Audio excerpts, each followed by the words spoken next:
ಇವತ್ತಿನ ಈ ಭಗವದ್ಗೀತಾ ಕಾರ್ಯಕ್ರಮ ಪ್ರತಿ ವಾರದಲ್ಲಿ 2 ದಿನ. ಈ ಒಂದು ಕಾರ್ಯಕ್ರಮಕ್ಕೆ ಪೂಜ್ಯರಾದ ವಿದ್ವಾನ್ ರಾಮಕೃಷ್ಣರವರನ್ನ ನಾವು ಕೇಳಿಕೊಂಡಿದ್ದೀವಿ. ಅವರು ಬಹಳ ಸಂತೋಷದಿಂದ ಬಂದಿದ್ದಾರೆ. ಪೂಜ್ಯರು ಹೇಳಿರ್ತಕ್ಕಂಥದ್ದು, ಮುಂಚೆ ಭಗವದ್ಗೀತೆಯನ್ನು ಕಲೀಲಿ, ಪಾರಾಯಣಕ್ಕೆ ನಾನು ಮಹತ್ವ ಕೊಡ್ತೀನಿ ಅನ್ನೋದು ಬಿಟ್ಟಿದೆ. ಅವರು ಯಾವ ರೀತಿ ಏನು ಮಾಡ್ತಾರೆ ಎಲ್ಲ ಅವ್ರಿಗೆ ಬಿಟ್ಟಿದ್ದೀನಿ. ನಮಗೆ ಈ ಒಂದು ಕಾರ್ಯಕ್ರಮವನ್ನು ನಿರಂತರವಾಗಿ ನಡೆಸ್ಕೊಡ್ಲಿಕ್ಕೆ ಒಪ್ಪಿ ಬಂದಿರತಕ್ಕಂತಹ ಪೂಜ್ಯರನ್ನು ನಿಮ್ಮೆಲ್ಲರ ಪರವಾಗಿ, ವಿವೇಕಾನಂದ ವ್ಯಕ್ತಿತ್ವ ವಿಕಸನ ಕೇಂದ್ರದ ಪರವಾಗಿ ಹೃತ್ಪೂರ್ವಕವಾಗಿ ವಂದನಾಪೂರ್ವಕವಾಗಿ ನಾನು ಅವರನ್ನು ಸ್ವಾಗತಿಸ್ತೇನೆ. ನಾನೇನೋ ಅವ್ರ ಬಗ್ಗೆ ಹೆಚ್ಚು ಹೇಳಲಿಕ್ಕೆ ಇಷ್ಟಪಡೋದಿಲ್ಲ. ಇಲ್ಲ, ನನಗೆ ಗೊತ್ತಿಲ್ಲ. ನನಗೆ ಗೊತ್ತಿರೋ ಹಾಗೆ 35-40 ವರ್ಷಗಳಿಂದ ಈ ಒಂದು ಭಗವದ್ಗೀತಾ ಪಾರಾಯಣ ಮಾಡಿಸ್ತಕ್ಕಂಥದ್ದಾಗಲಿ, ಅದರ ಬಗ್ಗೆ ಪ್ರವಚನ ಕೊಡ್ತಕ್ಕಂಥದ್ದಾಗಲಿ, ವೇದಗಳನ್ನು ಕಲಿಸ್ತಕ್ಕಂಥದ್ದಾಗಲಿ ಅವರು ಪಾರಂಗತರು. ಅದರಲ್ಲಿ ಸಾಕಷ್ಟು ಸಾಧನೆ ಮಾಡಿರ್ತಕ್ಕಂಥ ಒಂದು ದೊಡ್ಡ ವ್ಯಕ್ತಿತ್ವ. ನಮ್ಮ ಒಂದು ಸುಕೃತ ಅಥವಾ ನಮ್ಮ ಒಂದು ಪುಣ್ಯ ಅಕ್ಷಯನಗರದಲ್ಲೇ ವಾಸಿಯಾಗಿದ್ದಾರೆ.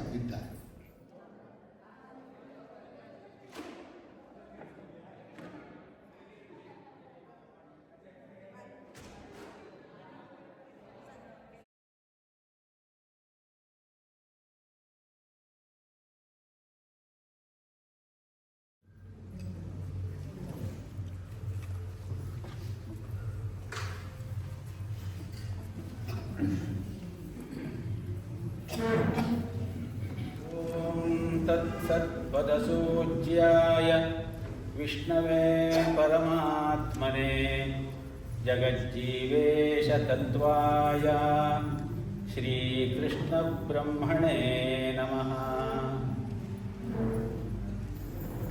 प्रतिजीवपृथग्व्याधि निदानैकचिकित्सिने सर्वरोगैकवैद्याय श्रीकृष्णब्रह्मणे नमः.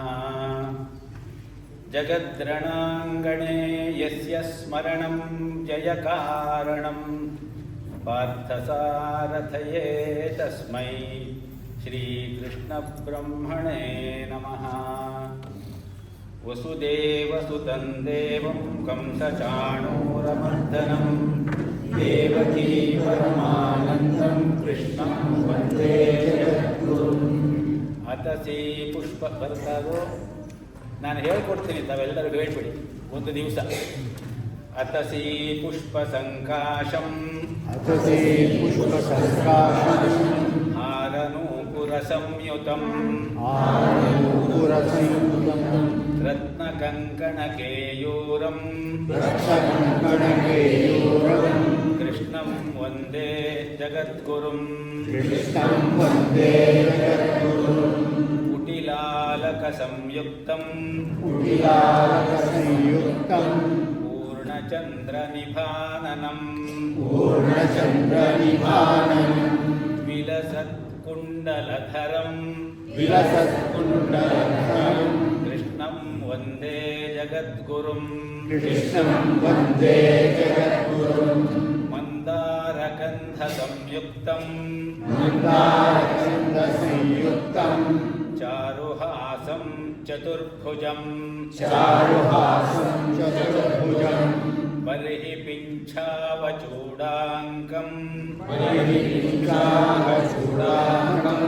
ಕೃಷ್ಣಂ ವಂದೇ ಜಗದ್ಗುರುಂ. ಉತ್ಫುಲ್ಲ ಪದ್ಮಪತ್ರಾಕ್ಷಂ ನೀಲಜೀಮೂತಸನ್ನಿಭಂ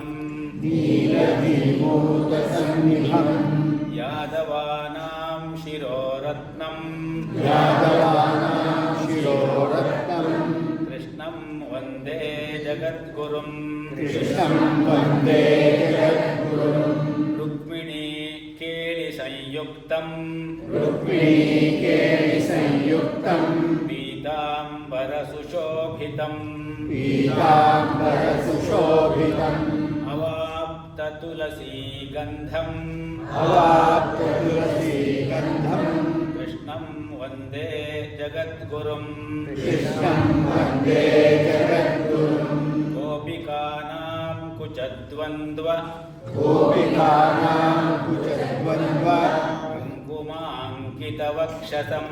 ಕುಂಕುಮಾಂಕಿತವಕ್ಷಸಂ ಶ್ರೀನಿಕೇತಂ ಮಹೇಶ್ವಾಸಂ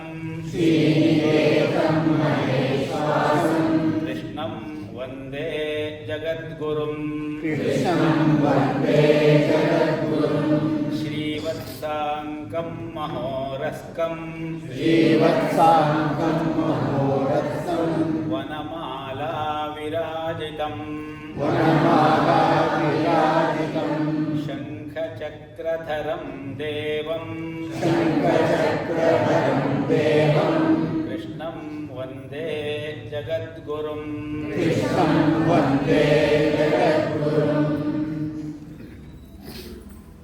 ನಮಸ್ಕಾರ ಎಲ್ಲರಿಗೂ.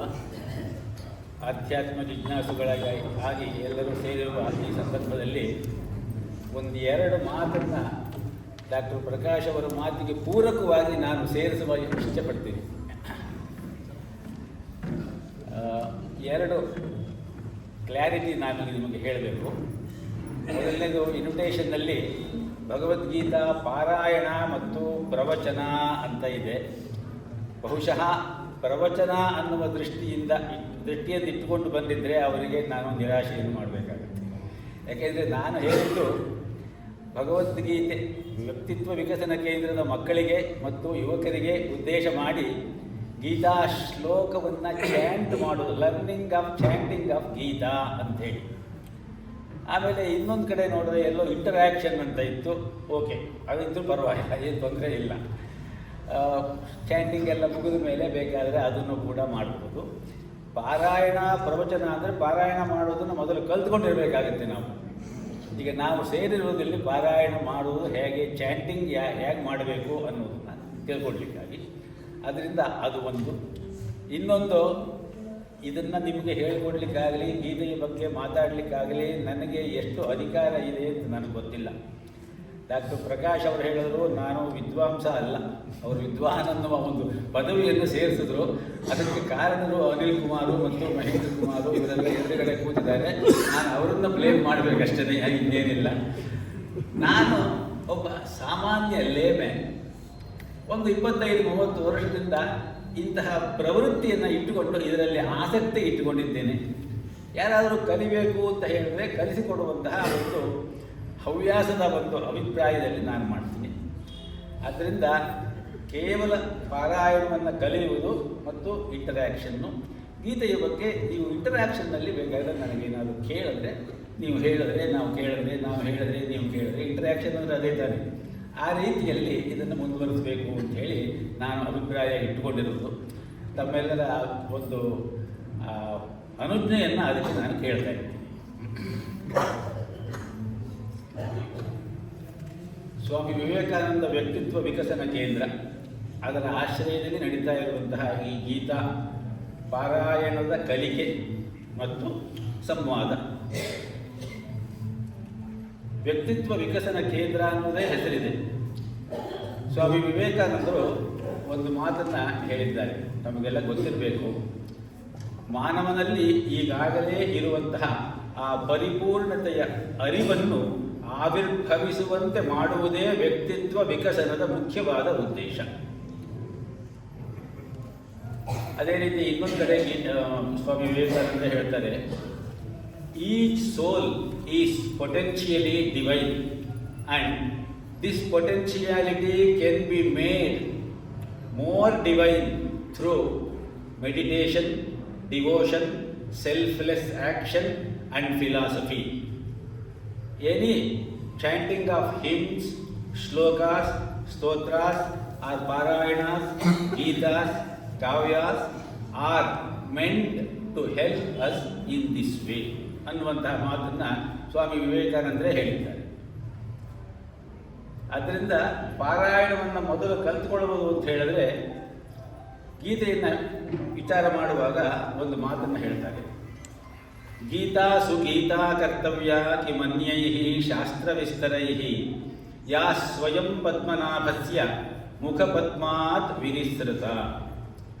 ಸ್ವಯಂ ಪದ್ಮನಾಭನ ಮುಖಾರವಿಂದದಿಂದ ಬಂದಂತಹ ಈ ಗೀತೆಯನ್ನು ಸುಗೀತಾ ಕರ್ತವ್ಯ, ಚೆನ್ನಾಗಿ ಹೇಳಬೇಕು. ಗೀತಾ ಕರ್ತವ್ಯ ಅಂದರೆ ಕಾವ್ಯನೇ ಅದರ್ಥ. ಆದರೆ ಗೀತೆಯನ್ನು ಮೋಕ್ಷಶಾಸ್ತ್ರ ಅಂತ ಕೂಡ ಹೇಳ್ತಾರೆ. ಮೋಕ್ಷಶಾಸ್ತ್ರ ಅಂತ ಹೇಳಿದಾಗ ಶಾಸ್ತ್ರ ಅನ್ನುವ ಪದ ಅಲ್ಲಿಗೆ ಅಪ್ಲೈ ಆಗುತ್ತೆ. ಆದ್ದರಿಂದ ಆ ಶ್ಲೋಕ ಏನು ಹೇಳುತ್ತೆ, ಧ್ಯಾನ ಶ್ಲೋಕದ ಗೀತಾ ಮಹಿಮೆಯನ್ನು ಹೇಳುವಾಗ ಈ ಶ್ಲೋಕ ಬರುತ್ತೆ. ಗೀತಾ ಸುಗೀತಾ ಕರ್ತವ್ಯ ಕಿಮನ್ಯೈಃ ಶಾಸ್ತ್ರ ವಿಸ್ತರೈಃ. ಬೇರೆ ಶಾಸ್ತ್ರಗಳಿಂದ, ವಿಸ್ತಾರವಾದ ಶಾಸ್ತ್ರಗಳಿಂದ ಏನಾಗಬೇಕಾಗಿದೆ ನಮಗೆ?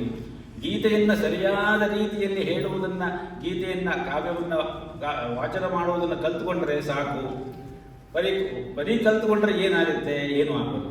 ಆದ್ದರಿಂದ ಗೀತೆಯ ಬಗ್ಗೆ ಒಂದು ಮಾತುಂಟು.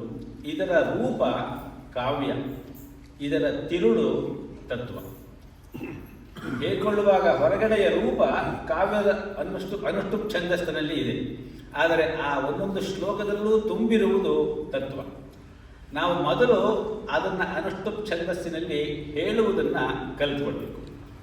ಹಾಗೆ ಕಲಿತುಕೊಂಡು ಅದನ್ನು ನಮ್ಮಲ್ಲಿ ಚಿತ್ತವಾಗಿ ಇಟ್ಟುಕೊಂಡಾಗ ಆ ತತ್ವವನ್ನು ನಾವು ಸರಿಯಾಗಿ ತಿಳ್ಕೊಳ್ಳಲಿಕ್ಕೆ ನಮಗೆ ಅವಕಾಶ ಸುಲಭವಾಗುತ್ತದೆ.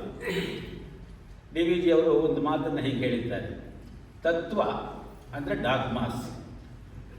ಕರ್ಮ ಅಥವಾ ಆಧ್ಯಾತ್ಮದ ಹಾದಿಯಲ್ಲಿ ಹೋಗುವವರಿಗೆ ಪ್ರಾರಂಭದ ಹಂತದಲ್ಲಿ ಪಾರಾಯಣ ಜೊತೆಗೆ ಶ್ಲೋಕಗಳನ್ನು ಹೇಳಿಕೊಳ್ಳುವುದು, ಆಮೇಲೆ ಜಪ, ಅನುಷ್ಠಾನ, ಹೋಮ, ಹವನ ಇದೆಲ್ಲವುದನ್ನೂ ಕೂಡ ಆಧ್ಯಾತ್ಮದ ಮಾರ್ಗದರ್ಶನಕ್ಕೆ ಬೇಕಾಗುವಂತಹ ಸಾಧನಾ ಪಥದ ಕೈಮರಗಳು ಎಂಬುದಾಗಿ ಹೇಳಿದ್ದಾರೆ. ಆದ್ದರಿಂದ ಇದನ್ನು ನಾವು ಹೇಳಿಕೊಳ್ಳುವುದು ರಿಚುವಲ್ ಅಂತ ಅನಿಸುತ್ತೆ. ಡಿ ವಿ ಜಿ ಅವರು ಹೇಳುವಂತೆ ಈ ರಿಚುವಲ್ಸ್ ಅಂತ ಹೇಳುವುದೆಲ್ಲ ಹಣ್ಣಿನ ಒಳಗಡೆ ಇರುವ ಆ ತಿರುಳು ಡಾಗ್ಮಾಸ್ ಆದರೆ ಆ ತಿರುಳನ್ನು ಕಾಯುವ ಶೆಲ್ಲು, ಕವಚ ಈ ತಿರುಳು, ಈ ರಿಚುವಲ್ಸ್.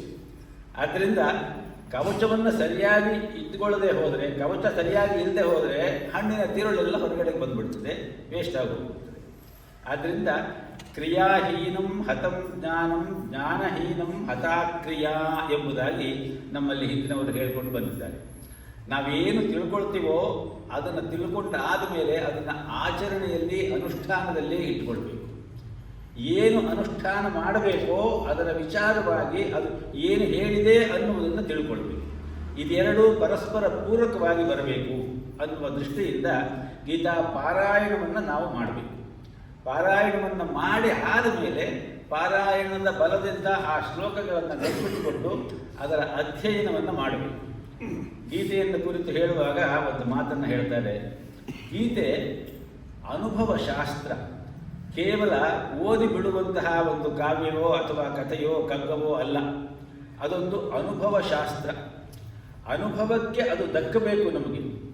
ಅನುಭವದ ಪಾಲೊಳು ವಿಚಾರ ಮಂಥನವಾಗಿ ಜನಿಹಿಕುಂ ಜ್ಞಾನ ನವನೀತಂ ಅದೇ ಸುಖದಂ. ಬರಿ ಓದು ಪುಸ್ತಕ ಗಿಣಿಯೋದು ಪುಸ್ತಕ ಜ್ಞಾನ, ನಿನ್ನ ಅನುಭವವೇ ನಿನಗೆ ಧರ್ಮದ ದೀಪ ಮಂಕುತಿ. ಡಿ ವಿ ಜಿ ಅವರು ಹೇಳುವ ಮಾತಿದು. ಅದೇ ರೀತಿ ಪುಸ್ತಕದಿಂದ ದೊರೆತ ಅರಿವನ್ನು ಮಸ್ತಕದಲ್ಲಿ ಸರಿಯಾದ ರೀತಿಯಲ್ಲಿ ಶೇಖರಣೆ ಮಾಡಿಕೊಂಡು ಅದು ಹೃದಯಸ್ಥವಾಗುವಂತೆ ಅಧ್ಯಯನಶೀಲರಾಗಬೇಕು. ಪುಸ್ತಕದಿ ದೊರೆತರಿವು ಮಸ್ತಕದಿ ತಳೆದ ಮಣಿ, ಚಿತ್ತದೊಳು ಬೆಳೆದರಿವು ತರು ತಳೆದ ಪುಷ್ಪ, ವಸ್ತು ಸಾಕ್ಷಾತ್ಕಾರ ಅಂತರೀಕ್ಷಣೆಯಿಂದ ಶಾಸ್ತ್ರಿತನದಿಂದಲ್ಲ ಅನ್ನುವ ಆ ಮಾತುಗಳನ್ನು ನಾವು ಜ್ಞಾಪಕದಲ್ಲಿ ಇಟ್ಕೊಂಡಾಗ, ನಾನು ಆಗಲೇ ಹೇಳಿದಂತಹ ನಾನು ವಿದ್ವಾಂಸನೂ ಅಲ್ಲ, ಶಾಸ್ತ್ರಿಯೂ ಅಲ್ಲ, ಏನೋ ಒಂದೆರಡು ಓದಿಕೊಂಡಿದ್ದೀನಿ, ಅದರ ಪ್ರಯೋಜನ ಯಾರಿಗಾರು ಆಗಲು ಅಂತಾದರೆ ಅದನ್ನು ಸಂವಹನ ಮಾಡಲಿಕ್ಕೆ ನನ್ನ ಮನಸ್ಸು ಯಾವಾಗಲೂ ತುಡಿತಾ ಇರುತ್ತೆ. ಹಾಗಾಗಿ ಮಕ್ಕಳೆಲ್ಲ ಸೇರ್ತಾರೆ ಅಂತಂದಾಗ ಹೇಳಬೇಕು ಅಂತ ಅನ್ನಿಸ್ತು. ಇಷ್ಟೊಂದು ಜನ ಹಿರಿಯರು, ಅನುಭವಿಗಳು ನೀವೆಲ್ಲ ಬಂದಿದ್ದೀರಿ ಅಂದಾಗ ಸ್ವಲ್ಪ ಭಯ ಆಗ್ತಾ ಇದೆ. ಏನಾಗುತ್ತದೆ ಇರಲಿ, ಹೇಗಾದರೂ ಆಗಲಿ, ನನಗೆ ಗೊತ್ತಿರುವಂತಹ ವಿಚಾರವನ್ನು ತಮ್ಮ ಜೊತೆಯಲ್ಲಿ ಹಂಚಿಕೊಡ್ಲಿಕ್ಕೆ ಪ್ರಯತ್ನ ಪಡ್ತೀನಿ. 12 ದಿವಸದ ಕೆಳಗೆ ಕಾಣುತ್ತೆ ಡಾಕ್ಟರ್ ಪ್ರಕಾಶ್ ಅವರು ಮತ್ತು ನಾವು ಮಾತನಾಡುವಾಗ ಅನಿಲ್ ಕುಮಾರ್ ಬಂದಿದ್ದರು. ಶುರು ಮಾಡೋಣ ಅಂತ ಬರ್ತೀನಿ ಅಂತಂತೆ. ಅವರು ಇವತ್ತಿನ ದಿವಸ ಶುರು ಮಾಡ್ತೀನಿ ಅಂತ ಮೊದಲು ಅವತ್ತು ಹೇಳಿಲ್ಲ ಅವರು. ಸರಿ, ಅವರು ಇನ್ವಿಟೇಷನ್ ಎಲ್ಲ ಪ್ರಿಂಟ್ ಮಾಡಿ ಎಲ್ಲರಿಗೂ ಅದನ್ನು ಹಂಚಿಬಿಟ್ರು. ಎಲ್ಲ ಕಡೆಗೂ ಅದು ಜನಜನಿತವಾಯಿತು. ಆಮೇಲೆ ನಿನ್ನೆ ಅನಿಲ್ ಕುಮಾರ್ ಅವರು ಕೇಳಿದ್ರು, ಸರ್ ನಾಳೆ ಅಮಾವಾಸ್ಯೆ ಅಲ್ವೇ ಸರ್ ಅಂತ. ಹೌದು, ಅಮಾವಾಸ್ಯೆ ಏನು ಮಾಡಬೇಕಂತೆ ಅಂತಂದರೆ, ನೀವು ಡಾಕ್ಟರ್ನ ಕೇಳಿ ಅವ್ರು ಹೇಗೆ ಹೇಳ್ತಾರೋ ಹಾಗೆ ಮಾಡೋಣ ಅಂತಂದೆ. ಅಮಾವಾಸ್ಯೆ ಪಾರಂಪರಿಕವಾದಂತಹ ಪ್ರಾಚೀನ ಸಾಹಿತ್ಯವನ್ನು, ಅಂದರೆ ವೇದ ವಿದ್ಯೆಯನ್ನು ಓದುವಾಗ ಅಮಾವಾಸ್ಯೆ ಮತ್ತು ಪಾಡ್ಯ ಇವೆರಡನ್ನು ಅನಧ್ಯಯನ ಎಂಬುದಾಗಿ ಗ್ರಹಿಸಿಕೊಂಡು ಅಧ್ಯಯನ ಮಾಡಕೂಡುದು ಆ ದಿವಸ ಅನ್ನುವಂತಹ ಒಂದು ನಿಷೇಧವನ್ನು ಹಾಕಿದ್ದಾರೆ. ಆದರೆ ಭಗವದ್ಗೀತೆ ಅಂತ ಹೇಳುವುದು ವೇದ ಅಲ್ಲ, ವೇದಾಕ್ಷರಗಳ ಸಂಪೂರ್ಣ ಅರ್ಥ ಇದರಲ್ಲಿದೆ. ಜೊತೆಗೆ ಅಮಾವಾಸ್ಯೆ ಆದರೆ ಏನಾಯಿತು? ಕೃಷ್ಣ ಏನು ಹೇಳಿದ್ದಾನೆ ವಿಭೂತಿ ಯೋಗದಲ್ಲಿ 10ನೇ ಅಧ್ಯಾಯದಲ್ಲಿ ಮಾಸಾನಾಂ ಮಾರ್ಗಶೀರ್ಷೋಹಂ ಅಂತ ಹೇಳಿದ್ದೆ. ಮಾಸಗಳಲ್ಲೆಲ್ಲ ನಾನು ಮಾರ್ಗಶೀರ್ಷ ಮಾಸದಲ್ಲಿ ಇದ್ದೇನೆ ಅಂತ ಹೇಳಿ. ಈ ದಿವಸ ಮಾರ್ಗಶೀರ್ಷ ಮಾಸದ ಕೊನೆಯ ದಿನವಾದ ಅಮಾವಾಸ್ಯೆ, ಅದರಲ್ಲೂ ವಿಶೇಷವಾಗಿ ಕೃಷ್ಣ ಪಕ್ಷದ ಅಮಾವಾಸ್ಯೆಯ ಶುಕ್ರವಾರ ಸೇರಿ.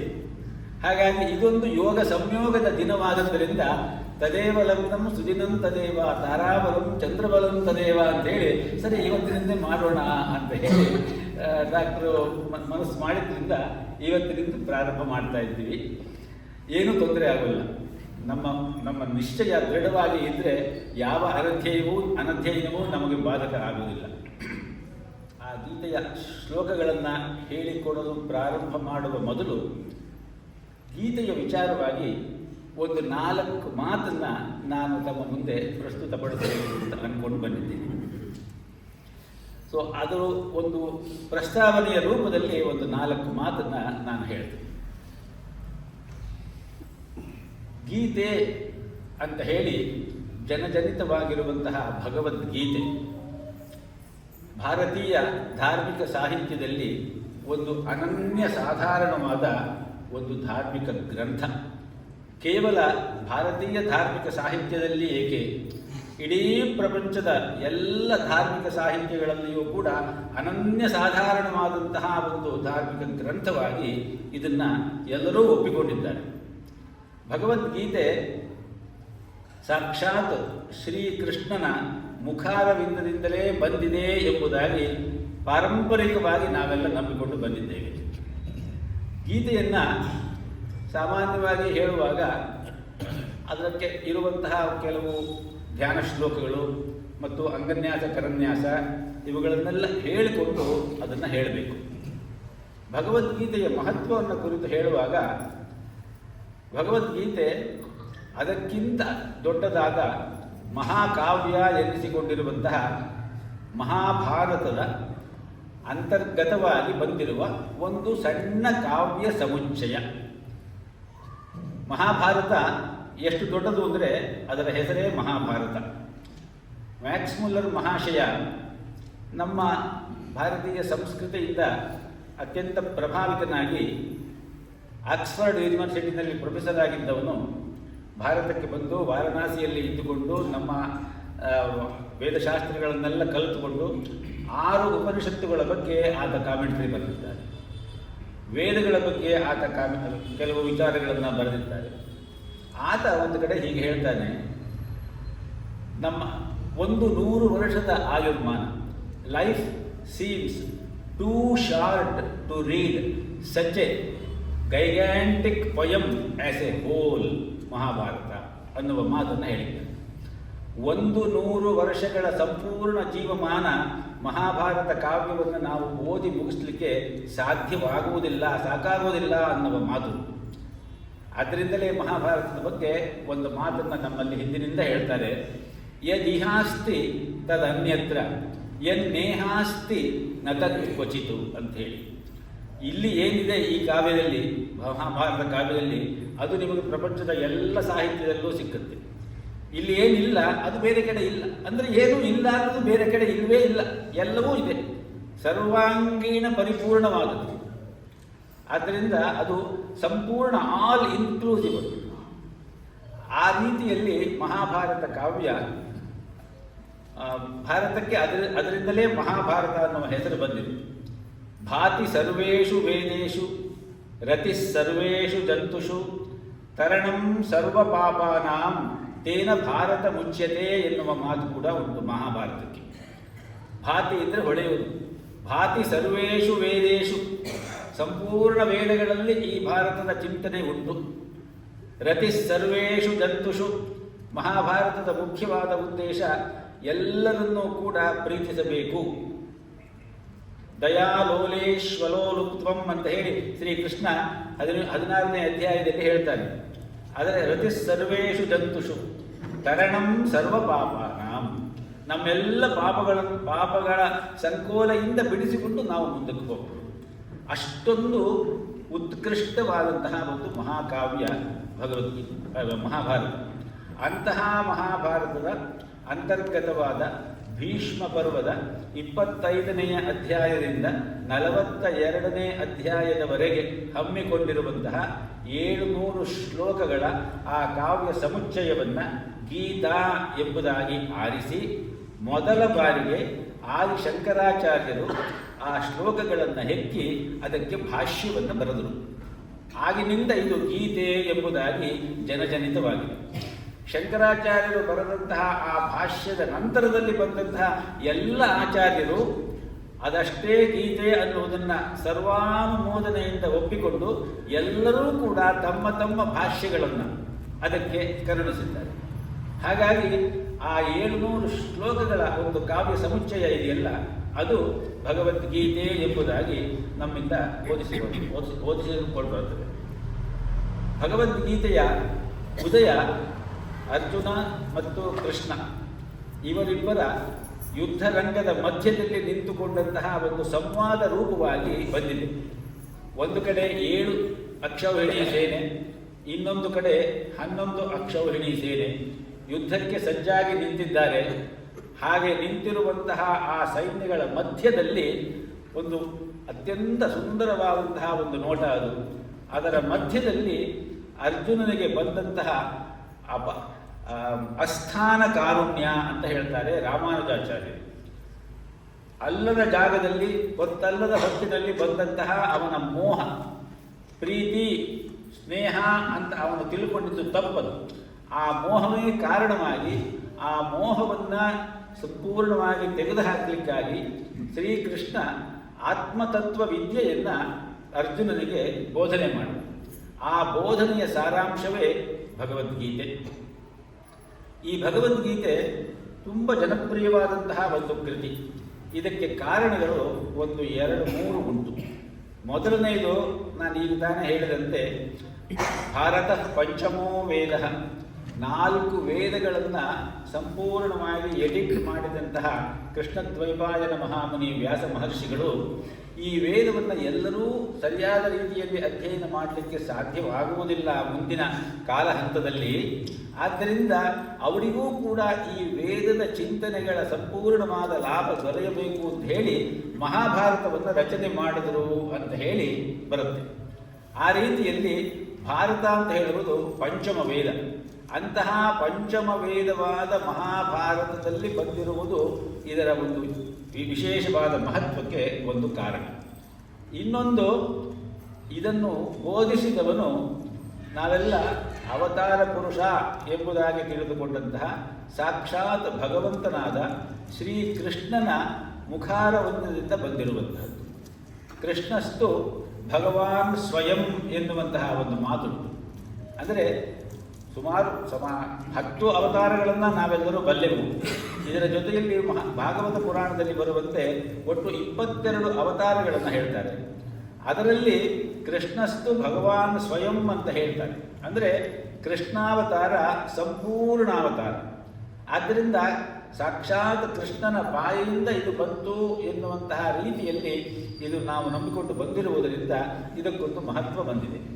ಶ್ರೀಕೃಷ್ಣ ಒಬ್ಬ ಮಹಾನುಭಾವ, ಆದರ್ಶ ಪುರುಷ, ಆದರ್ಶ ಸಖ, ಮಹಾನ್ ಯೋಧ, ಅಜೇಯ ಯೋಧ, ಮಹಾನ್ ಪ್ರಾಜ್ಞ, ವಿದ್ವಾಂಸ, ಶ್ರೇಷ್ಠ ಯೋಗಿ.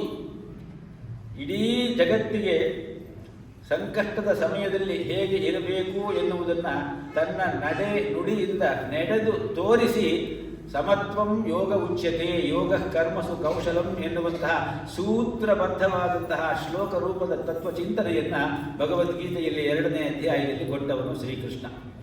ಆದ್ದರಿಂದ ಇಂತಹ ಒಂದು ಆತ್ಮ ಶಿಕ್ಷಣ ವಿದ್ಯೆಯನ್ನು ಕಲಿಸಲಿಕ್ಕೆ ಶ್ರೀಕೃಷ್ಣನಿಗಿಂತ ಹೆಚ್ಚಿನ ಅಧಿಕಾರಿ ಇನ್ಯಾರೂ ಇರೋಕ್ಕೆ ಸಾಧ್ಯವಿಲ್ಲ ಅನ್ನುವಂತಹ ಮಾತಿನಿಂದಾಗಿ ಈ ಭಗವದ್ಗೀತೆಗೆ ವಿಶೇಷವಾದಂತಹ ಒಂದು ಮಹತ್ವ ಮತ್ತು ಪ್ರಾಧಾನ್ಯತೆ ಬಂದಿದೆ. 3ನೇ ಜೊತೆಗೆ ಕೃಷ್ಣ ಅದನ್ನು ಹೇಳ್ದ. ಆದರೆ ಹೇಳಿದ್ದು ಯಾರಿಗೆ? ಇದನ್ನು ಅರ್ಜುನನಿಗೆ. ಅರ್ಜುನ ಮತ್ತು ಕೃಷ್ಣ ನರ ಮತ್ತು ನಾರಾಯಣ ಎಂಬುದಾಗಿ ಕೃಷ್ಣನ ಅರ್ಧ ಭಾಗವೇ ಅರ್ಜುನ ಎನ್ನುವ ಮಾತು. ಆದ್ದರಿಂದ ಅರ್ಜುನ ಕೂಡ ನರದಲ್ಲಿ ಶ್ರೇಷ್ಠನಾದವನು, ಮಹಾನ್ ಜ್ಞಾನಿ, ವಿದ್ಯಾವಂತ. ಅವನಿಗೆ ಆ ಸಂದರ್ಭದಲ್ಲಿ ಯಾವುದೋ ಒಂದು ಕ್ಷಣದ ಮೋಹಾವೇಶದಿಂದ ಬಂದಂತಹ ಒಂದು ಮೋಹಭಾವ ಛಾಯೆ, ಆ ಕರಾಳ ಛಾಯೆಯನ್ನು ಹೋಗಲಾಡಿಸಲಿಕ್ಕಾಗಿ ಈ ಗೀತೆಯ ಉಪದೇಶ ಬಂದಿದೆ. ಅಂತಹ ಒಂದು ಸಂದರ್ಭ ನಮ್ಮೆಲ್ಲರ ಜೀವನದಲ್ಲೂ ಕೂಡ ಒಂದಲ್ಲ ಒಂದು ಸಮಯದಲ್ಲಿ ದುಃಖ, ಸಂಕಟ, ವಿಷಾದ, ನೋವು ಇತ್ಯಾದಿಗಳ ರೂಪದಲ್ಲಿ ಬಂದಾಗ ನಮಗೂ ಕೂಡ ಮನಸ್ಸಿಗೆ ಸಂದೇಹವೋ ಆತಂಕವೋ ಬರುತ್ತದೆ. ಆದ್ದರಿಂದ ಅರ್ಜುನ ಅಂತ ಹೇಳುವವನಲ್ಲಿ ನಮ್ಮೆಲ್ಲರ ಪ್ರತಿನಿಧಿ. ಕೃಷ್ಣ ಅಂತ ಹೇಳುವವನು ಯಾರು ಅಂತ ಕೇಳಿದ್ರೆ ನಮ್ಮ ಒಳಗಡೆಗೆ ಇರುವಂತಹ ಆ ಚೈತನ್ಯ ಸ್ವರೂಪನಾದಂತಹ ಕೃಷ್ಣ ಪ್ರಜ್ಞೆ. ಕೃಷ್ಣ ಕಾನ್ಷಿಯಸ್ ಅಂತ ಹೇಳ್ಬಿಟ್ಟು ಒಂದು ಮಾತನ್ನು ಹೇಳ್ತಾರೆ ಅದೇ ಕೃಷ್ಣ ಪಂಥದವರು. ಬೇರೆ ಏನೂ ಇಲ್ಲ. ನಮ್ಮ ಅಂತರಂಗದಲ್ಲಿ ಮನಸ್ಸು, ಆತ್ಮ, ಮಹಾತ್ಮ, ಪರಮಾತ್ಮ ಅಂತ ಲೇಯರಾಗಿ ಒಳಗಡೆಗೆ ಹೋಗಬೇಕು ಅಂತ ಹೇಳ್ತಾರೆ. ಆದ್ದರಿಂದ ನಾವೆಲ್ಲ ಹೊರಗಡೆಯ ಇಂದ್ರಿಯಗಳಿಂದ ಕೂಡಿದ ಮನಸ್ಸು, ಬುದ್ಧಿ, ಅಹಂಕಾರಗಳ ನೆಲೆಯಲ್ಲೇ ಜೀವನ ಮಾಡ್ತೀವಿ. ಅದಕ್ಕಿಂತ ಒಳಗಡೆಗೆ ಹೋದಾಗ ನಮಗೆ ನಮ್ಮ ಅಂತಃಕರಣದ ಒಂದು ಮಹಾಪ್ರಜ್ಞೆ ಯಾವುದೋ ಒಂದು ರೀತಿಯಲ್ಲಿ ನಮ್ಮನ್ನು ಮಾರ್ಗದರ್ಶನ ಮಾಡಲಿಕ್ಕೆ ಹೊರಟು ಬರ್ತದೆ. ಅದೇ ಶ್ರೀಕೃಷ್ಣ. ನಮ್ಮೆಲ್ಲರಲ್ಲಿಯೂ ಕೂಡ ಕೃಷ್ಣ ಪ್ರಜ್ಞಾರೂಪದಲ್ಲಿ, ಆ ಕಾನ್ಷಿಯಸ್ ರೂಪದಲ್ಲಿ ಕೃಷ್ಣನಿದ್ದಾನೆ. ಹೊರಗಡೆ ಇಂದ್ರಿಯ, ಮನಸ್ಸು, ಶರೀರ, ಬುದ್ಧಿ, ಅಹಂಕಾರಗಳ ರೂಪದಲ್ಲಿ ಅರ್ಜುನನಿದ್ದಾನೆ. ಆದ್ದರಿಂದ ದೇವದಾನವರ ರಣರಂಗ ಮಾನವನ ಹೃದಯ, ಭಾವರಾಗ ಹಠಂಗಳವರ ಸೇನೆಗಳು, ಭೂ ವಿಭವ ಜಯಗಳ ಭ್ರಾಂತಿಯಲ್ಲಿ ಜೀವಾಮೃತವನವರು ಮರೆಯುವರು. ಜೀವಾಮೃತ, ದ ಕ್ವಿಂಟೆಸೆನ್ಸ್ ಆಫ್ ಲೈಫ್ ನಮ್ಮೊಳಗಿದೆ, ಅದನ್ನು ನಾವು ಮರೆತು ಬಿಡ್ತೀವಿ. ಆದ್ದರಿಂದ ಅರ್ಜುನ ಅಂತ ಹೇಳುವ ಆ ಒಂದು ಸಂಕೇತ ಏನು ಅಂತ ಕೇಳಿದ್ರೆ ನಾವೆಲ್ಲ ಅರ್ಜುನರೇ. ಆ ಗೀತೆಯನ್ನು ಓದುವಾಗ ಮತ್ತೆ ಮತ್ತೆ ನಾವು ಶ್ರೀ ಭಗವಾನುವಾಚ ಅಂತ ಹೇಳ್ಕೊಳ್ತೀವಿ. ಆ ಭಗವಾನುವಾಚ ಅಂತ ಹೇಳುವ ಉದ್ದೇಶ ಏನು? ನಮ್ಮ ಒಳಗಡೆಯಿಂದ ಒಂದು ಧ್ವನಿ ನನಗೆ ಕೇಳ್ತಾ ಇದೆ. ಶುನಕ ಬೆಂಬತ್ತಿತಲ ಕಡೆವರೆಗೂ ಧರ್ಮಜನ, ನಿನಗೂ ಮಂತೆಯೇ ಓರ್ವ ಸಖನಿಹನು ನಿನ್ನೊಳಗೆ, ಇಣಿಕಿ ನೋಡರದಾರು ಮೆನ್ನುವೆಡೆ ಅಣಕಿಪನು ಆತ. ಅದು ಮಹಾಭಾರತದಲ್ಲಿ ಮಹಾಪ್ರಸ್ಥಾನ ಪರ್ವದಲ್ಲಿ ಬರುವಂತಹ ಒಂದು ವಿಚಾರವನ್ನು ಇಟ್ಟುಕೊಂಡು ಡಿವಿಜಿಯವರು ಹೇಳಿದ್ದಾರೆ. ಒಂದು ನಾಯಿ, ಇವರೆಲ್ಲ ಮಹಾಪ್ರಸ್ಥಾನಕ್ಕೆ ಹೊರಟಾಗ ಧರ್ಮರಾಜಾದಿಗಳು ಒಂದು ನಾಯಿ ಅವರಿಂದ ಹೋಯ್ತಂತೆ. ಆ ಧರ್ಮರಾಜನ ಹಿಂದೆ ಹೋದಂತಹ ಭೀಮ, ಅರ್ಜುನ, ನಕುಲ, ಸಹದೇವ, ದ್ರೌಪದಿ ಎಲ್ಲರೂ ಒಬ್ಬೊಬ್ಬರಾಗೆ ಮಧ್ಯದಲ್ಲೇ ಅವರು ಬಿದ್ದು ಸತ್ತು ಹೋದರು ಅನ್ನುವ ಕಥೆ ಬರ್ತದೆ. ಆದರೆ ಆ ನಾಯಿ ಮಾತ್ರ ಧರ್ಮರಾಜನ ಜೊತೆಯಲ್ಲಿ ಕೊನೆಯವರೆಗೂ ಹೋಗುತ್ತದೆ. ಅವನು ಸ್ವರ್ಗಕ್ಕೆ ಮೊದಲು ಯಮನ ಆಸ್ಥಾನಕ್ಕೆ ಹೋಗ್ತಾನಂತೆ. ಆವಾಗ ಯಮ ಹೇಳ್ತಾನಂತೆ, ನೀನು ಇಲ್ಲಿಗೆ ಬರಬೇಕಾದ್ರೆ ನೀನು ಒಬ್ಬನೇ ಬರಬೇಕು, ಅದು ಯಾವುದೋ ಹಿಂದ್ಗಡೆ ಒಂದು ನಾಯಿ ಇದೆಯಲ್ಲ ಅದು ಬರುವಂಗಿಲ್ಲ ಒಳಗಡೆಗೆ ಅಂತ. ಯಮನ ಆಸ್ಥಾನ ಅಂದರೆ ಅವನಿಗೆ ನರಕ ಅಂತಲ್ಲ, ಸಾಕ್ಷಾತ್ ಯಮಧರ್ಮರಾಜನ ಮಗ ಧರ್ಮ. ಆದ್ದರಿಂದ ತಂದೆಯನ್ನು ನೋಡಬೇಕು ಅನ್ನುವ ದೃಷ್ಟಿ ಅವನಿಗೆ ಮುಖ್ಯವಾಗಿರ್ತದೆ. ನಿನಗೆ ಒಳಗೆ ಪ್ರವೇಶ ಇಲ್ಲ, ಅದನ್ನು ಕಳಿಸಿದ್ರೆ ನೀನು ಒಳಗಡೆಗೆ ಬರ್ಬೋದು. ಆವಾಗ ಹೇಳ್ತಾನೆ ಧರ್ಮರಾಜ, ಇಲ್ಲ ನನ್ನವರು ಅಂತೇಳಿ ನಾನು ತಿಳ್ಕೊಂಡಂತಹ ನನ್ನ ಎಲ್ಲ ತಮ್ಮಂದಿರು, ನನ್ನ ಪತ್ನಿ ಎಲ್ಲರೂ ಮಧ್ಯದಲ್ಲೇ ಹೊರಟೋದ್ರು, ಇದು ಮಾತ್ರ ನನ್ನನ್ನು ಎಡೆಬಿಡದೆ ಇಲ್ಲಿವರೆಗೂ ಬಂದಿದೆ. ಆದ್ದರಿಂದ ಇದನ್ನು ಬಿಟ್ಟು ನಾನು ಒಳಗಡೆಗೆ ಬರಲಿಕ್ಕೆ ಆಗೋದಿಲ್ಲ. ಆವಾಗ ಯಮಧರ್ಮ ಹೇಳ್ತಾನಂತೆ, ನಿಜವಾಗಿ ಧರ್ಮರಾಜ ನೀನು, ಅದು ಬೇರೆ ಯಾವುದೂ ಅಲ್ಲ, ಅದು ನಿನ್ನ ಅಂತಃಪ್ರಜ್ಞೆ. ಆ ಅಂತಃಕರಣ ಇದೆಯಲ್ಲ ಅದು ಬಹಳ ಮುಖ್ಯ. ಶ್ರೀ ಭಗವಾನುವಾಚ, ನಮ್ಮೊಳಗಡೆಯಿಂದ ಒಂದು ಅಂತಃಪ್ರಜ್ಞೆ ಮೂಡಿ ಬರಬೇಕು. ಆ ದೃಷ್ಟಿಯಿಂದ ಅಲ್ಲಿ ಭಗವಾನುವಾಚ ಅಂತ ಹೇಳ್ಕೊಂಡು, ಹೀಗೆ ಮಹಾಭಾರತದ ಆ ಒಂದು ಕಥೆ ಒಂದು ಸಣ್ಣ ಭಾಗವಾಗಿ ಶ್ರೀಕೃಷ್ಣ ಅರ್ಜುನನಿಗೆ ಹೇಳಿದ್ದ ರೂಪದಲ್ಲಿ ಬಂದಂತಹ ಭಗವದ್ಗೀತೆ ಮಹತ್ತಾಗಲಿಕ್ಕೆ ಇದೊಂದು ಕಾರಣ. ಇನ್ನೊಂದು ಕಾರಣ, ಭಾರತೀಯ ಆಧ್ಯಾತ್ಮ ಚಿಂತನೆಯ ಪರಂಪರೆಯಲ್ಲಿ ವೇದಾಂತ ಶಾಸ್ತ್ರದ ಪ್ರಸ್ಥಾನತ್ರಯಗಳು ಅಂತ ಹೇಳಿ 3 ಕೃತಿಗಳನ್ನು ಗುರುತಿಸ್ತಾರೆ. ಒಂದು ಉಪನಿಷತ್ತು, ಇನ್ನೊಂದು ಬ್ರಹ್ಮಸೂತ್ರ, 3ನೇದೇ ಭಗವದ್ಗೀತೆ. ಹಾಗಾಗಿ ಇಷ್ಟೊಂದು ಚಿಕ್ಕ ಒಂದು ಪುಟ್ಟ ಗ್ರಂಥ ಅಂತಹ ಒಂದು ದೊಡ್ಡ ಚಿಂತನೆಯನ್ನು ಎಲ್ಲರಿಗೂ ತಿಳಿಸ್ಲಿಕ್ಕಾಗಿ ಒಂದು ಆಧಾರ ಗ್ರಂಥವಾಗಿ ಒದಗಿ ಬಂದಿರುವುದು ಅದರ ಮಹತ್ವವನ್ನು ನಮಗೆ ತಿಳಿಸುತ್ತೆ. ಇದಿಷ್ಟು ಇದರ ಧಾರ್ಮಿಕ ಮೂಲದ ನೆಲೆ.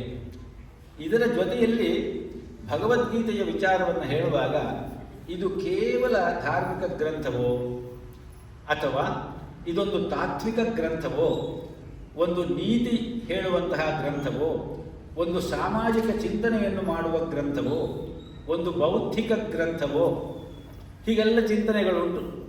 ಇದನ್ನು ಮೋಕ್ಷಶಾಸ್ತ್ರ ಅಂತ ಹೇಳುವವರು ಡಿ ವಿ ಜಿಯವರು ಇದನ್ನು ತುಂಬ ಸುಂದರವಾಗಿ ಹೇಳ್ತಾರೆ ನೋಡಿ.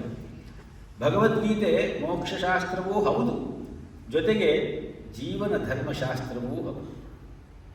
ಅದನ್ನು ನಾವು ಬಹಳ ಮುಖ್ಯವಾಗಿ ತಿಳ್ಕೊಳ್ಬೇಕು. ಗುಡಿ ಇದೆ, ಗುಡಿಯಲ್ಲಿ ಗರ್ಭಗುಡಿ ಇದೆ, ಅದರ ಸುತ್ತಲೂ ಕೂಡ ಮುಖಮಂಟಪ ಇದೆ, ಸುತ್ತಲೂ ಪಥ ಪ್ರದಕ್ಷಿಣೆಗೆ ಜಾಗ ಇದೆ, ಅದಾದಮೇಲೆ ಹೊರಗಡೆಗೆ ಪೇವ್ಮೆಂಟ್ ಇದೆ, ಮೇಲ್ಗಡೆಗೆ ಶಿಖರ ಇದೆ. ಒಬ್ಬ ವ್ಯಕ್ತಿ ಶಿಖರದ ಮೇಲಕ್ಕೆ ಹೋಗಿ ಶಿಖರದ ತುದಿಯಲ್ಲಿರುವ ಕನಕ ಕಲಶವನ್ನು ಮುಟ್ಟಿ ನಮಸ್ಕಾರ ಮಾಡಿ ಬರುವುದರಲ್ಲಿ ಸಫಲನಾಗಬಹುದು. ಆದರೆ ಇನ್ನು ಉಳಿದ 999 ಮಂದಿ ಗುಡಿಗೆ ಹೋಗಿ ಗರ್ಭಗುಡಿಯಲ್ಲಿ ಇರುವಂತಹ ಆ ಮೂರ್ತಿಯನ್ನು ಕಣ್ತುಂಬ ತುಂಬಿಕೊಂಡು ಪಥ ಪ್ರದಕ್ಷಿಣೆಯಲ್ಲಿ ನಮಸ್ಕಾರ ಸುತ್ತು ಬಂದು ಪ್ರದಕ್ಷಿಣೆ ಮಾಡಿ ಧನ್ಯರಾಗಿ ಬರ್ತಾರೆ. ಇವರಿಗೆ ಸಿಕ್ಕಂತಹ ಆ ಒಂದು ಶೋಲೇಸ್ ಏನಿದೆಯಲ್ಲ ಅದೇನು ಕಮ್ಮಿ ಆದದ್ದು ಏನಲ್ಲ. ಅದರಿಂದ ಭಕ್ತಿ ನಂಬುಗೆ ಸುಲಭ, ಭಜನೆ ವಂದನೆ ಸುಲಭ, ತತ್ವ ಶೋಧನೆ ಕಷ್ಟ, ಮತಿ ಕಾರ್ಯ ಕಷ್ಟ. ಆದ್ದರಿಂದಲೇ ನಾವು ಭಕ್ತಿ ಮತ್ತು ನಂಬಿಕೆಯ ನೆಲೆಯಲ್ಲಿ ಈ ಶ್ಲೋಕಗಳನ್ನು ಹೇಳಿಕೊಳ್ಬೇಕು ಅನ್ನುವುದಕ್ಕೆ ಸುಮ್ಮನೆ ಒಂದು ಉದಾಹರಣೆಯಾಗಿ ಹೇಳ್ತಾ ಇದ್ದೀನಿ. ಆದ್ದರಿಂದ ಇದು ಒಂದು ತತ್ವಶಾಸ್ತ್ರವೂ ಹೌದು, ಒಂದು ನೀತಿಶಾಸ್ತ್ರವೂ ಹೌದು, ಒಂದು ಸಮಾಜಶಾಸ್ತ್ರವೂ ಹೌದು. ಮಹಾಭಾರತವನ್ನು ಕುರಿತು ಹೇಳುವಾಗ ಮಹಾಭಾರತ ಒಂದು ಯುದ್ಧದ ಕಥೆ. ಅದರಲ್ಲೂ ಕೂಡ ದಾಯಾದಿ ಮತ್ಸರದ ಪರಾಕಾಷ್ಠೆಯ ದುಷ್ಪರಿಣಾಮವನ್ನು ಎತ್ತಿ ತೋರಿಸುವ ಒಂದು ರೋಚಕ ಯುದ್ಧ ಕಥೆ. ಒಂದು ಯುಗ ಮುಗಿದು ಇನ್ನೊಂದರ ಯುಗಕ್ಕೆ ನಾಂದಿಯಾಗುವಂತಹ ಕ್ಷತ್ರಿಯ ಮಹಾಪ್ರಳಯದ ಒಂದು ರೋಮಾಂಚಕ ಕಥೆ. ಹೀಗೆ ಇದು ಒಂದು ಕಥೆ, ಇತಿಹಾಸ ಅಂತ ಹೇಳುವ ರೀತಿಯಲ್ಲೇ ಇದನ್ನು ಮಹಾಭಾರತ ಕಾವ್ಯದಲ್ಲಿ ಕರುಣ, ವೀರ, ರೌದ್ರ, ಬೀಭತ್ಸ, ಭಯಾನಕ ಇತ್ಯಾದಿ ನವರಸಗಳು ಇತ್ಯಾದಿ ರಸಗಳ ಆಧಾರವಾದ ಕಾವ್ಯ ಅಂತ ಕೂಡ ಹೇಳ್ತಾರೆ. ಗೀತಾಸು ಗೀತಾ ಕರ್ತವ್ಯ ಕಿಮನ್ಯೈ ಶಾಸ್ತ್ರವಿಸ್ತರೈ ಅನ್ನುವ ಆ ಶ್ಲೋಕವನ್ನು ಇಲ್ಲಿಗೆ ತಂದು ಪೂರ್ಣಿಸಿಕೊಳ್ಳಿ. ಆದ್ದರಿಂದ ಇದು ಕಾವ್ಯವಾಗಿ ಅಂತಹ ಎಲ್ಲ ರಸಗಳಿಗೂ ಕೂಡ ಆಗರವಾಗಿದೆ. ಅಂತಹ ರಸಗಳಿಗೆ ಆಗರವಾಗಿರುವಂತಹ ಈ ಕಾವ್ಯದಲ್ಲಿ ಮುಖ್ಯವಾದ ರಸ ಯಾವುದು ಎಂಬುದಾಗಿ ಪರಿಗಣಿಸಿರುವಂತಹ ನಮ್ಮ ಪೂರ್ವಸೂರಿಗಳಾದ ಎಲ್ಲ ಪಂಡಿತರು ಕೂಡ ಮಹಾಭಾರತದ ಮುಖ್ಯ ಸಾರ ರಸ ಯಾವುದು ಅಂದರೆ ಶಾಂತರಸ ಅಂತ ಹೇಳ್ತಾರೆ. ಶಾಂತರಸ ಯಾವುದಕ್ಕೆ ಮುಖ್ಯವಾಗಿ ಬೇಕು ಅಂತ ಕೇಳಿದ್ರೆ, ನಾನಾಗಲೇ ಮಹಾಭಾರತವನ್ನು ಮತ್ತು ಗೀತೆಯನ್ನು ಮೋಕ್ಷಶಾಸ್ತ್ರ ಅಂತ ಹೇಳಿದೆ. ಮೋಕ್ಷ ನಮಗೆ ಬೇಕಾದರೆ ಮನಸ್ಸು ಶಾಂತಿ ಆಗಬೇಕು. ಮೊದಲು ಅಶಾಂತಸ್ಯ ಕುತಃ ಸುಖಂ, ಶಾಂತಿ ಮೊದಲು ಇರಬೇಕು. ಶಾಂತಮುಲೇಕ ಸೌಖ್ಯಮುಲೇಕ. ಆದ್ದರಿಂದ ಶಾಂತರಸವೇ ಅಲ್ಲಿ ಬಹಳ ಮುಖ್ಯವಾಗ್ತದೆ. ಗೀತೆಯ ಅಧ್ಯಯನದಲ್ಲೂ ಕೂಡ ನಾವು ಅದನ್ನು ನೋಡಬಹುದು. ಒಂದು ಬೃಹತ್ ಕಾವ್ಯ ಅದು ಎಂಥದೇ ಇರಲಿ, ಅದಕ್ಕೊಂದು ಕಾರ್ಯೈಕ್ಯವಿರುವಂತೆ ಒಂದು ರಸೈಕ್ಯವೂ ಇರ್ತದೆ. ಇದು ಉದಾಹರಣೆ. ಇದನ್ನು ನಾವು ತಿಳ್ಕೊಳ್ಳೋದು ಹೇಗೆ, ಆ ಕಾವ್ಯದ ಮೂಲವಾದ ಚಿಂತನೆ ಹೇಗಿದೆ ಅಂತ ಹೇಳಿ ತಿಳ್ಕೊಳ್ಳೋದು ಹೇಗೆ ಅಂತ ಕೇಳಿದ್ರೆ, ಆ ಕಾವ್ಯದ ಆದಿ, ಮಧ್ಯ ಮತ್ತು ಅಂತ್ಯಗಳನ್ನು ನಾವು ಪರಿಶೀಲಿಸಬೇಕು. ಮಹಾಭಾರತದ ಆದಿಯನ್ನು ನೋಡಿದಾಗ ನಮಗೇನು ಕಾಣುತ್ತೆ ಅಲ್ಲಿ? ವ್ಯಾಸರ ಒಂದು ಮಾತು ಈ ರೀತಿ ಉಂಟು. ಭಗವಾನ್ ವಾಸುದೇವಶ್ಚ ಕೀರ್ತ್ಯತೇತ್ರ ಸನಾತನಃ ಅನ್ನುವುದು ಸಾಕ್ಷಾತ್ ವ್ಯಾಸ ಮಹರ್ಷಿಗಳ ಮಾತು. ಅತ್ರ ಅಂದರೆ ಇಲ್ಲಿ ಈ ಕಾವ್ಯದಲ್ಲಿ ಸನಾತನನಾದ ಭಗವಂತನಾದ ವಾಸುದೇವನ ಯಶೋಗಾಥೆಯನ್ನು ಕೀರ್ತಿಸಲ್ಪಡುತ್ತಿದ್ದೇವೆ ಅನ್ನುವಂತಹ ಮಾತನ್ನು ಹೇಳ್ತಾರೆ. ಮಹಾಭಾರತದ ಎಲ್ಲ ಕಥೆಗಳಿಗೂ ಮೂಲ ಶ್ರೀಕೃಷ್ಣನೇ. ಶ್ರೀಕೃಷ್ಣ ಇಲ್ಲದೆ ಹೋದರೆ ಮಹಾಭಾರತ ಇಲ್ಲ. ಅದೇ ರೀತಿ ಇಡೀ ಮಹಾಭಾರತ 1,00,000 ಚಿಲ್ಲರೆ ಶ್ಲೋಕಗಳಿವೆ.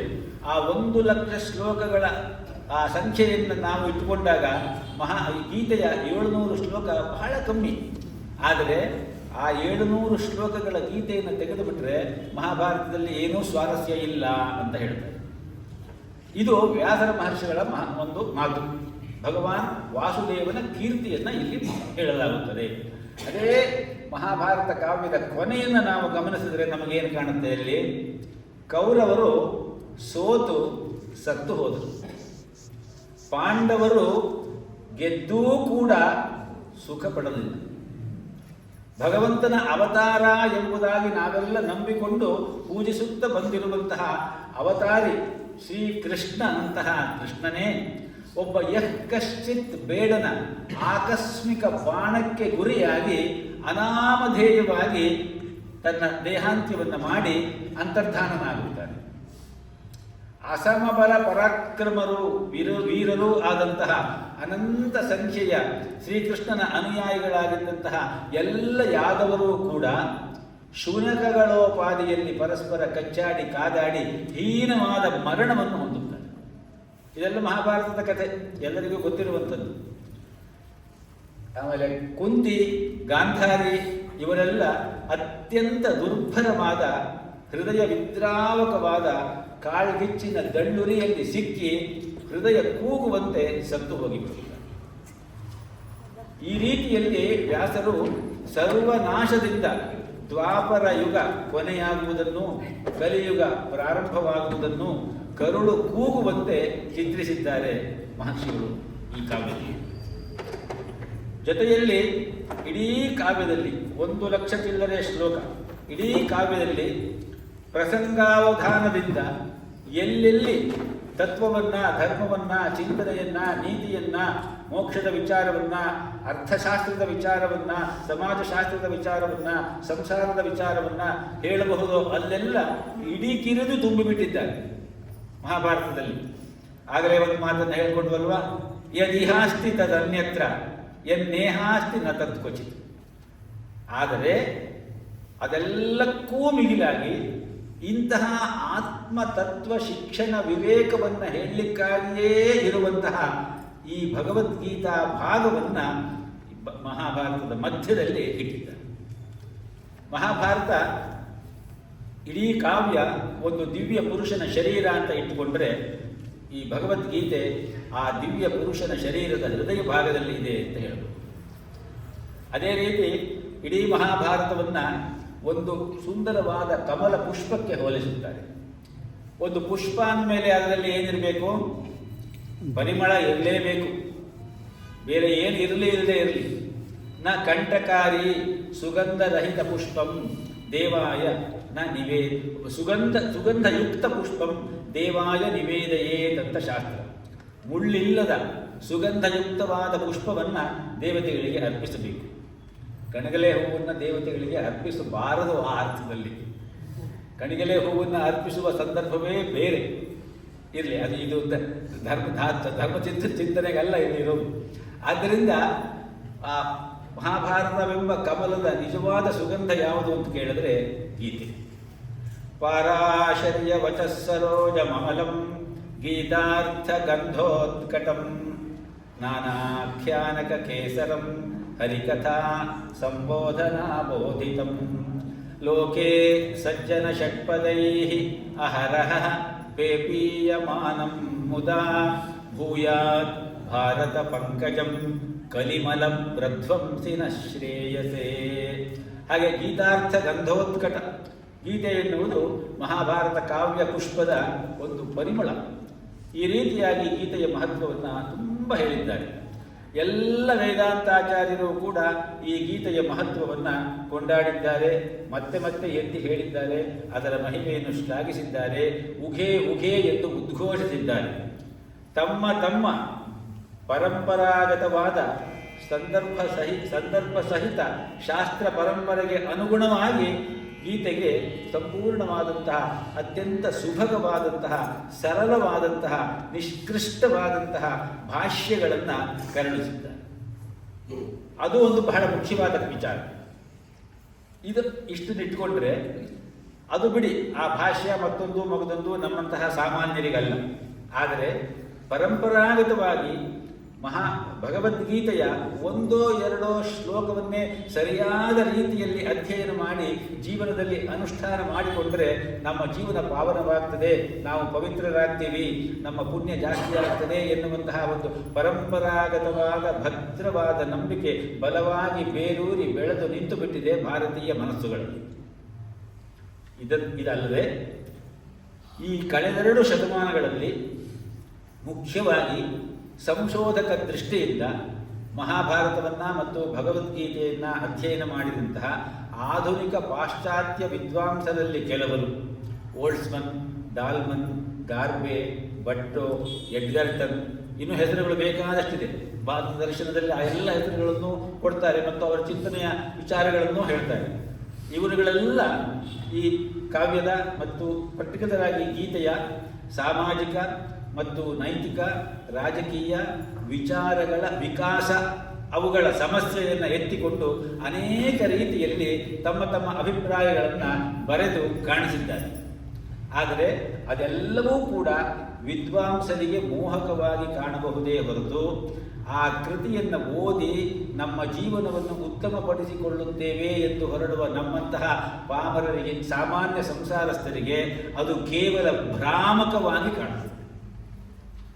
ಅದೆಲ್ಲ ವಿದ್ವಾಂಸರ ಇದು. ಆದರೆ ಈ ದೋಷಕ್ಕೆ ಪಕ್ಕಾಗದೆ ಭಾರತೀಯ ಮಹನೀಯರಲ್ಲಿ ಕೆಲವರು ಈ ಗೀತೆಯನ್ನು ಬಹಳ ಸುಂದರವಾದಂತಹ ರೀತಿಯಲ್ಲಿ ಚಿತ್ರಿಸಿದ್ದಾರೆ. ಅದರಲ್ಲಿ ಮುಖ್ಯವಾಗಿ ಕೃಷ್ಣ ಚರಿತ್ರೆ ಬಂಕಿಮಚಂದ್ರ ಚಟರ್ಜಿ, ಗೀತಾ ರಹಸ್ಯ ಬಾಲಗಂಗಾಧರ ತಿಲಕರು, Anasakti Yoga Mahatma Gandhi, Gita the science of Yoga Aurobindo ಮಹರ್ಷಿಗಳು, ಹಾಗೂ ವಿನೋಬಾ ಭಾವೆಯವರು ಜೈಲಿನಲ್ಲಿದ್ದಾಗ ಪ್ರತಿನಿತ್ಯ ಪ್ರಾತಃ ಕಾಲದಲ್ಲಿ ತಮ್ಮ ಸಹ ಕೈದಿಗಳಿಗೆ ಅನೌಪಚಾರಿಕವಾಗಿ ಹೇಳಿದ ಸಂಭಾಷಣಾ ರೂಪದ ಗೀತಾ ವ್ಯಾಖ್ಯಾನ, ಗೀತಾ ಪ್ರವಚನ, ಗೀತಾ ಭಕ್ತಿ ಭಾವ ತರಂಗಿಣಿ, ಇದರಲ್ಲೆಲ್ಲ ನಮಗೂ ಕೂಡ ಸರಿಯಾದ ರೀತಿಯಲ್ಲಿ ಅರ್ಥ ಮಾಡಿಕೊಳ್ಳಲಿಕ್ಕೆ ಸಾಧ್ಯವಾಗುವಂತಹ ರೀತಿಯಲ್ಲಿ ಆ ಮಹನೀಯರು ಹೇಳಿದ್ದಾರೆ. ಇದಲ್ಲದೆ ಭಾರತದ ಎಲ್ಲ ಪ್ರಾದೇಶಿಕ ಭಾಷೆಗಳಲ್ಲಿಯೂ ಕೂಡ ಗೀತೆಯ ವಿಚಾರವಾಗಿ ತಮ್ಮ ತಮ್ಮ ಯೋಗದಾನವನ್ನು ಕೊಟ್ಟಂತಹ ಮಹನೀಯರು ಬೇಕಾದಷ್ಟು ಜನ ಇದ್ದಾರೆ. ಜ್ಞಾನದೇವರ ಗೀತಾಸಾರವಂತೂ ಅದ್ಭುತವಾದ ಕೃತಿ ಅಂತ ಹೇಳ್ತಾರೆ ಮಹಾರಾಷ್ಟ್ರದಲ್ಲಿ. ಅದು ತುಂಬ ಹಳೆಯದಾಯಿತು. ಇತ್ತೀಚಿನ ವರ್ಷಗಳಲ್ಲಿ ಪ್ರಾದೇಶಿಕ ಭಾಷೆಗಳಲ್ಲಿ ಬೇಕಾದಷ್ಟು ಗ್ರಂಥ ಬಂದಿದೆ. ಆದರೆ ನಮಗೆಲ್ಲ ಗೊತ್ತಿರುವಂತೆ ನಮ್ಮ ಕನ್ನಡ ನಾಡಿನಲ್ಲಿ ಒಂದು ಗ್ರಂಥ ಬಂದಿದೆ, ಭಗವದ್ಗೀತಾ ತಾತ್ಪರ್ಯ ಅಥವಾ ಜೀವನ ಧರ್ಮ ಯೋಗ ಎಂಬುದಾಗಿ. ಪೂಜ್ಯರಾದಂತಹ ಪಂಡಿತ ಪ್ರಭೃತಿಗಳು, ವೇದಾಂತಿಗಳು ಆದಂತಹ ಡಾಕ್ಟರ್ DVಜಿಯವರು ಆ ಕೃತಿಯನ್ನು ರಚಿಸಿದ್ದಾರೆ. ಅದರಲ್ಲಿ ಅವರೊಂದು ಮಾತನ್ನು ಹೇಳ್ತಾರೆ. ಈಗ ವ್ಯಕ್ತಿತ್ವ ವಿಕಾಸದ ಹಂತಕ್ಕೆ ನಾವು ಬರ್ತಾ ಇದ್ದೀವಿ. ಅವರೊಂದು ಮಾತನ್ನು ಹೇಳ್ತಾರೆ, ಭಗವದ್ಗೀತೆ ನಮಗೆ ಕ್ರಿಯಾಶೀಲವಾಗಿ, ರಚನಾತ್ಮಕವಾಗಿ, ಶೀಲ ಚಾರಿತ್ರ್ಯಗಳ ನೆಲೆಯಲ್ಲಿ ನೈತಿಕ ತಳಹದಿಯ ಮೇಲೆ ಹೇಗೆ ಬದುಕನ್ನು ಸಾಗಿಸಬೇಕು ಎನ್ನುವ ವಿಚಾರವನ್ನು ತಿಳಿಸುತ್ತದೆ. ಕೃಷ್ಣ ಇಲ್ಲಿ ಒಂದು ತತ್ವವನ್ನು ಕಟ್ಟಿಕೊಟ್ಟಿದ್ದಾನೆ. ಆ ತತ್ವವೇ ಕೃಷ್ಣನಾಗಿ ಕಾಣಿಸುತ್ತಾನೆ. ತತ್ವ ಬೇರೆಯಲ್ಲ, ಕೃಷ್ಣ ಬೇರೆಯಲ್ಲ. The Bhagavadgita is the life and heartbeat and the verbal image of the Lord Sri Krishna ಅನ್ನುವ ಮಾತನ್ನು ಹೇಳ್ತಾರೆ. ಅಲ್ಲಿಯ ಮಾತುಗಳೆಲ್ಲವೂ ಶ್ರೀಕೃಷ್ಣನ ರೂಪದಲ್ಲಿ ಇದೆ. ನಮಗೆ ಅದನ್ನು ಅರ್ಥ ಮಾಡಿಕೊಳ್ಬೇಕು. DVಜಿಯವರು ಹೇಳುವ ಪ್ರಕಾರ ಭಗವದ್ಗೀತೆಯನ್ನು ಅಧ್ಯಯನ ಮಾಡುವುದು, ಕೃಷ್ಣನ ಪೂಜೆ ಮಾಡುವುದು ಅಂತ ಹೇಳಿದ್ರೆ ನಮ್ಮ ಜೀವನವನ್ನು ನಮ್ಮ ಮಿತಿಯಲ್ಲಿ ಯಥಾವತ್ತಾಗಿ ಒಳ್ಳೆಯ ರೀತಿಯಲ್ಲಿ ನಾವು ನಡೆಸುವುದು. ಒಂದು ಸುಂದರವಾದ ಪದವನ್ನು ಅವರು ಟಂಕಿಸಿದ್ದಾರೆ ಅಲ್ಲಿ. ಸಮ್ಯಕ್ ಜೀವನ ವಿಧಾನವೇ ಭಗವದ್ ಆರಾಧನೆ. ದೇವರೆಂಬುದೊಂದು ಇದ್ದೊಡೇನು ಇರದಿರ್ದೊಡೇನು, ಜೀವನವೇ ದೇವರು ನಮ್ಮ ಎದುರಿಗಿದೆಯಲ್ಲ ಅದು ಕಾಣು. ಜೀವನ ಅಂತ ಹೇಳುವುದಕ್ಕೆ ಅಷ್ಟು ಪ್ರಾಮುಖ್ಯತೆಯನ್ನು ಕೊಟ್ಟಿದ್ದಾರೆ. ಎಲ್ಲಿಗೂ ಹೋಗಕೂಡದು, ನಿನ್ನ ಧರ್ಮದ ಆಚರಣೆ ನಿನಗೆ ಮುಖ್ಯ ಅಂತ ಗೀತೆಯಲ್ಲಿ ಹೇಳುವ ಮಾತನ್ನು ನಾವೆಲ್ಲ ತಿಳ್ಕೊಂಡಿದ್ದೇವೆ. ಪೂರ್ತಿ ಅಧ್ಯಯನ ಮಾಡದೆ ಹೋದರೂ ನಮಗೆಲ್ಲ ಗೀತೆಯ ವಿಚಾರ ನಮಗೆ ಸಹಜವಾಗಿ ನಮ್ಮ ಸಂಸ್ಕೃತಿಯ ಮೂಲದಿಂದ ಅದು ಬಂದುಬಿಟ್ಟಿದೆ. ಆ ರೀತಿಯಲ್ಲಿ ಭಗವದ್ಗೀತೆ ಒಂದು ನೈತಿಕ ಗ್ರಂಥ, ಒಂದು ಶೈಕ್ಷಣಿಕ ಗ್ರಂಥ, ಒಂದು ಬೌದ್ಧಿಕ ಗ್ರಂಥ, ಒಂದು ತಾತ್ವಿಕ ಗ್ರಂಥ, ಒಂದು ಇತಿಹಾಸ ಗ್ರಂಥ. ಇದೆಲ್ಲವೂ ಆದ ಮೇಲೆ ಅದೊಂದು ಧಾರ್ಮಿಕ ಗ್ರಂಥವೂ ಹೌದು. ಆದ್ದರಿಂದ ಇದಿಷ್ಟನ್ನು ನಾವು ಮನಸ್ಸಿನಲ್ಲಿ ಇಟ್ಟುಕೊಂಡಾಗ ಭಗವದ್ಗೀತೆಯ ಪಾರಾಯಣ ಮಾಡುವಾಗ ನಮಗೆ ಇಲ್ಲಿ ನಾವು ಯಾವುದಕ್ಕೆ ಹೆಚ್ಚು ಒತ್ತು ಕೊಡಬೇಕು ಅನ್ನುವಂತಹ ಒಂದು ಎಚ್ಚರಿಕೆ ಇರ್ತದೆ. ಇಲ್ಲಿಯ ಧರ್ಮ ಸೂಕ್ಷ್ಮಗಳಾಗಲಿ, ಮಹಾ ದೊಡ್ಡ ತತ್ವಗಳಾಗಲಿ ನಮಗೆ ಬೇಕಾಗಿಲ್ಲ ಅಂತ ನಾನು ಅಂದ್ಕೊಳ್ತೀನಿ. ಆದ್ದರಿಂದ ಮೊದಲು ನಾವು ಆ ಪಾರಾಯಣವನ್ನು ಹೇಗೆ ಮಾಡಬೇಕು ಅನ್ನುವುದನ್ನು ಕಲಿಯೋಣ. ಅದಾದ ಮೇಲೆ ಅದು ತುಂಬ ದಿವಸ ಆಗುತ್ತೆ. ಭಗವಂತನ ಅನುಗ್ರಹ ಇದ್ದರೆ ಪೂರ್ತಿ ಮಾಡಬೇಕು, ಮಾಡೋಣ, ಮಾಡ್ತೀವಿ ಅಲ್ವೇ? Thank you.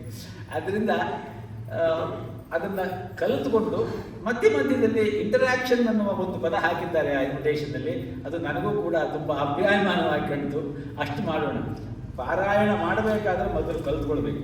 ಹಾಗಾಗಿ ಮೊದಲು learning of the chanting of the Gita and the interaction, ಇಷ್ಟನ್ನು ಇಟ್ಟುಕೊಂಡು ನಮ್ಮ ಈ ಕಲಿಕೆಯನ್ನು, ಅಧ್ಯಯನದ ಒಂದು ವಿಚಾರವನ್ನು ನಾವು ಶುರು ಮಾಡಿಕೊಳ್ಳೋಣ. ಇದಕ್ಕೆ ಭಗವಂತನಾದ ಯೋಗೇಶ್ವರನಾದ ಶ್ರೀಕೃಷ್ಣನ ಸಂಪೂರ್ಣ ಅನುಗ್ರಹ ನಮಗೆ ದೊರಕಿ ಬರಲಿ. ತಾವೆಲ್ಲರೂ ಕೂಡ ಇದೇ ಸಂಖ್ಯೆಯಲ್ಲಿ ಬಂದು ಮಕ್ಕಳಿಗೆ ಪ್ರೋತ್ಸಾಹವನ್ನು ಕೊಡಿ. ಇನ್ನೂ ಹೆಚ್ಚಿನ ಮಕ್ಕಳು ಈ ಏರಿಯಾದಲ್ಲಿ ತುಂಬ ಜನ ಮಕ್ಕಳು ಇದ್ದಾರೆ, ನಾನು ನೋಡ್ತಾ ಇರ್ತೀನಿ ಅಲ್ಲಿ ಇಲ್ಲಿ ಅಂತ.